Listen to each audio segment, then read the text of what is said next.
5월 30일 새벽 기도의 말씀입니다. 오늘 본문은 에베소서 4장 1절부터 9절입니다. 그러므로 나의 사랑하고 사모하는 형제들, 나의 기쁨이요 면류가 아닌 사랑하는 자들아, 이와 같이 주 안에 서라. 내가 유오디아를 권하고 순두개를 권하노니 주 안에서 같은 마음을 품으라. 또 참으로 나와 멍에를 같이 한 내게 구하노니 복음에 나와 함께 힘쓰던 저 여인들을 돕고 또한 글레멘드와 그 외에 나의 동역자들을 도우라. 그 이름들이 생명책에 있느니라.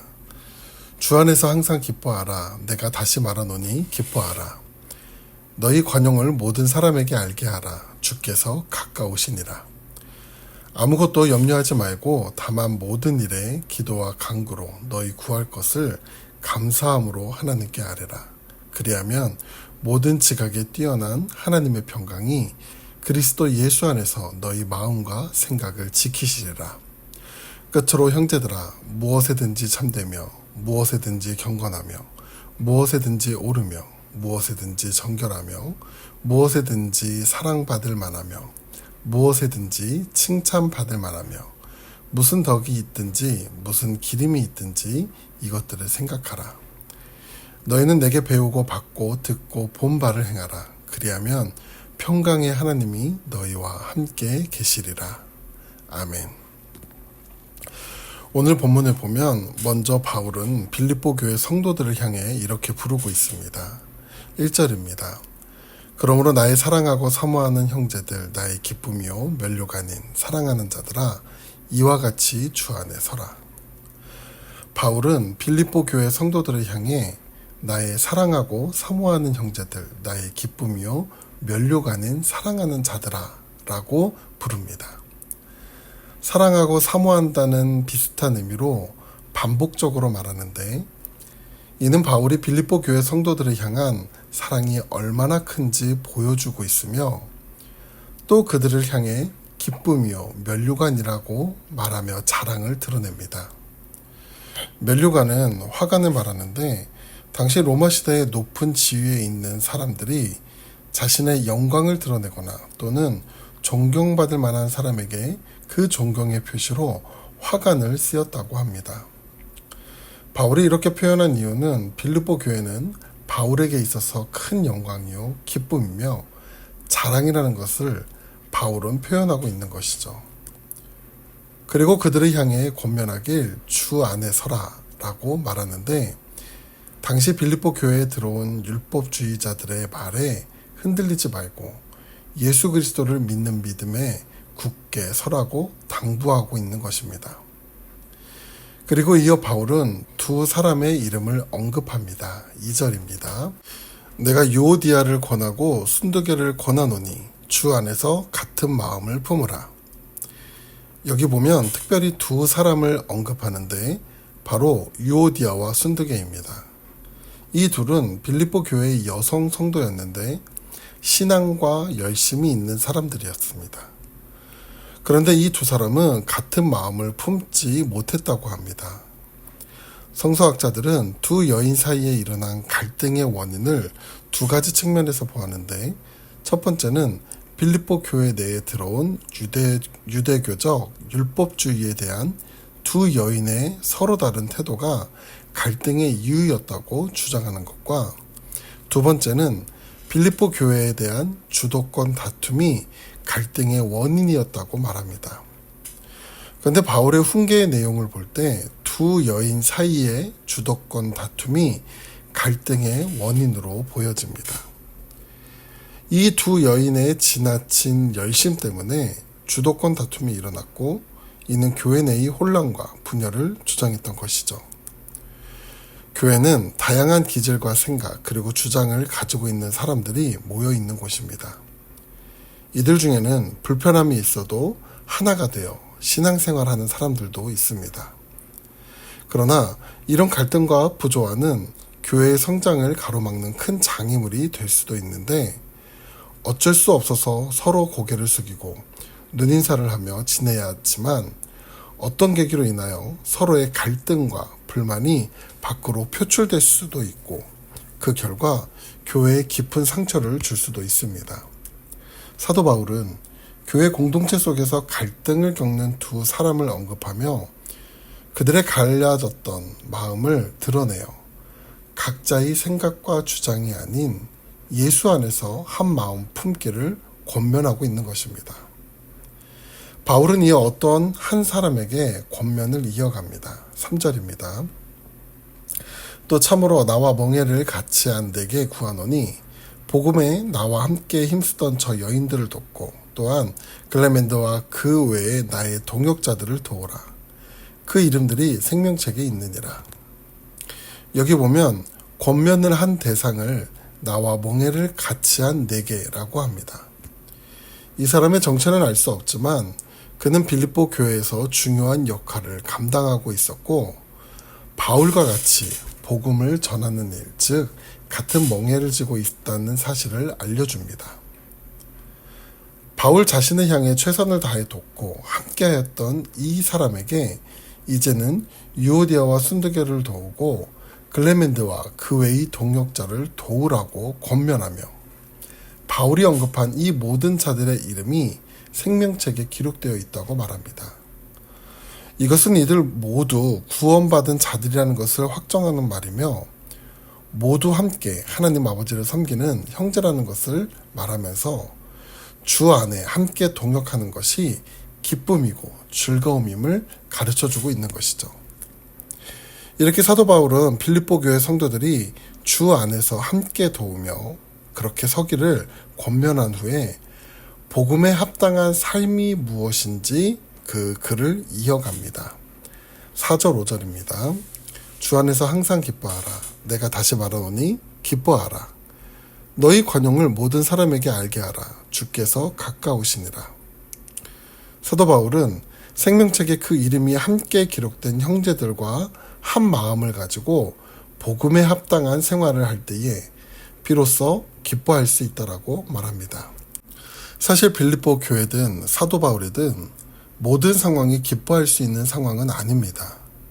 그러나 바울은 이미 빌립보 교회로 인하여 기뻐하고 있었는데 왜냐하면 감옥에 갇혀있는 자신을 잊지 않고 에바브로디도라는 멋진 동역자와 함께 선물을 보내주므로 억압된 상황이지만 기쁨을 가질 수 있었습니다. 여기서 오해하지 말아야 할 것은 빌립보 교회의 방문과 선물 때문에 기뻐한 것이 아니라 복음의 은혜가 넘쳐 흐름을 그들의 헌신을 통해 발견할 수 있었기에 바울은 기뻐한 것이죠. 바울은 자신이 가진 이 기쁨을 빌립보 교회에도 나누고 싶었기에 교회를 향해 주 안에서 잘 성장하고 있으니 너희도 기뻐하라라고 권면하고 있는 것입니다. 뿐만 아니라 사도 바울은 빌립보 교회가 가진 관용을 모든 사람에게 알게 하라고 합니다.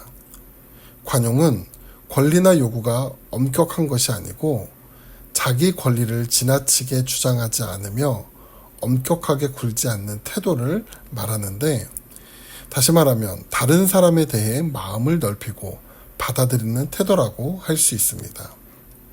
이러한 관용의 모습을 빌립보 교회는 가지고 있었는데 그것을 모든 사람들에게 알게 하라고 한 것은 이 관용을 통해 교회 내의 사람들은 한 마음을 품을 수 있고 교회 밖의 사람들에게는 복음을 전할 기회가 되기 때문이었습니다.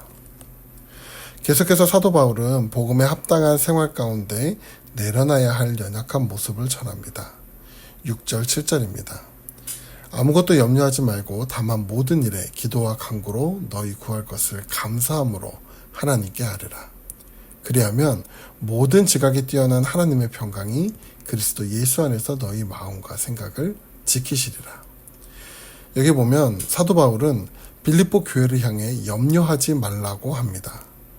사실 빌립보 교회는 많은 염려의 상황 속에 살아가고 있는데 감옥에 갇힌 바울에 대한 염려, 병에 걸려 죽을 뻔한 에바브로디도에 대한 염려, 복음 전파의 방해에 대한 염려, 그리고 교회 속에서 한마음이 되지 못하는 상황에 대한 염려 등 많은 염려의 모습들이 그들에게 있었습니다. 그러나 사도 바울은 그 모든 상황 가운데 기도와 간구로 하나님을 신뢰하며 구하라고 합니다. 우리가 드리는 기도는 하나님께 아뢰는 기도입니다. 아뢰다는 하나님께 알려지게 하라 또는 알려드리라는 말입니다. 왜 하나님 앞에 내뱉고 알려드려야 하나요? 속으로 염려와 걱정을 끌어안고 사는 것은 고통스러울 뿐만 아니라 세상을 창조하시고 다스리시는 하나님을 신뢰하지 않는 태도입니다. 우리는 모든 상황 속에서 염려에 묶여 있는 것이 아니라 하나님 앞에 기도로 간구함으로 아뢰기만 하면 됩니다. 그때 하나님은 우리를 향해 어떤 일을 행하실까요?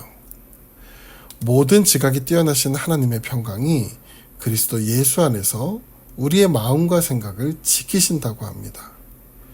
이는 우리가 기도와 간구를 할 때 염려를 넘어 평강을 허락하시는데 더 이상 우리의 마음이 염려치 않도록 우리의 마음과 생각을 지켜주신다는 것이죠. 이제 마지막으로 사도 바울은 빌립보 교회를 향해 복음의 은혜가 흘러가야 함을 권면합니다. 8절 9절입니다. 끝으로 형제들아 무엇에든지 참되며 무엇에든지 경건하며 무엇에든지 오르며 무엇에든지 정결하며 무엇에든지 사랑받을 만하며 무엇에든지 칭찬받을 만하며 무슨 덕이 있든지 무슨 기름이 있든지 이것들을 생각하라. 너희는 내게 배우고 받고 듣고 본 바를 행하라. 그리하면 평강의 하나님이 너희와 함께 계시리라. 사도 바울은 복음의 은혜가 다른 사람들에게도 흘러가길 원했는데 세상 사람들이 복음을 알게 하기 위해서는 그들이 행동해야 했고 그러기에 앞서 생각해야 한다고 말합니다. 그 생각에 대한 사도 바울은 구체적으로 나열하는데 참된 것, 경건한 것, 옳은 것, 정결한 것, 사랑할 만한 것, 칭찬할 만한 것, 또 덕이나 기름이 될 만한 것을 생각하고 행동하라고 합니다. 사실 여기 나열된 것들은 세상을 살아가는 동안 몸부림쳐야 할 그리스도인의 윤리입니다. 이 윤리는 단순히 도덕 윤리의 삶이 아니라 믿음의 결과 모습인 것이죠.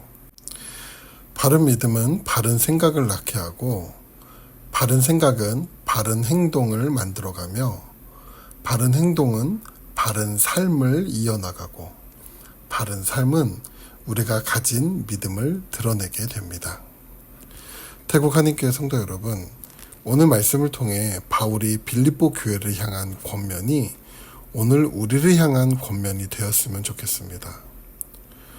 오늘 우리가 예수 그리스도 안에 살아갈 때에 수많은 다양한 사람들이 모여 있는 곳이어도 복음을 위한 한 생각과 마음을 갖게 하실 줄 믿습니다. 뿐만 아니라 우리가 복음으로 한 마음과 뜻으로 공동체를 이루었다면 그 안에서 기쁨이 넘치게 될 줄 믿습니다. 또한 복음의 공동체 속에는 하나님에 대한 신뢰와 확신이 있기에 상황으로부터 오는 염려를 이기게 할 줄 믿습니다. 그리고 우리가 믿음의 삶의 모습을 갖고 살아갈 때 함께 하시는 하나님을 발견하게 될 줄 믿습니다. 기도하겠습니다. 은혜가 풍성하신 하나님, 오늘 우리가 복음의 은혜 가운데 살아갈 때 예수 그리스도 안에 한 마음과 생각을 가질 수 있도록 인도하여 주시옵소서. 그리고 세워진 믿음의 공동체가 하나님을 신뢰하고 따를 때 모든 염려가 사라지며 기쁨과 감사가 넘치는 공동체가 될 수 있도록 인도하여 주시옵소서. 그리고 무엇보다 우리의 삶이 믿음으로 발버둥치며 살아가는 동안 우리와 함께 하시는 하나님을 바라볼 수 있도록 인도하여 주시옵소서. 감사드리며 예수님의 이름으로 기도드립니다. 아멘.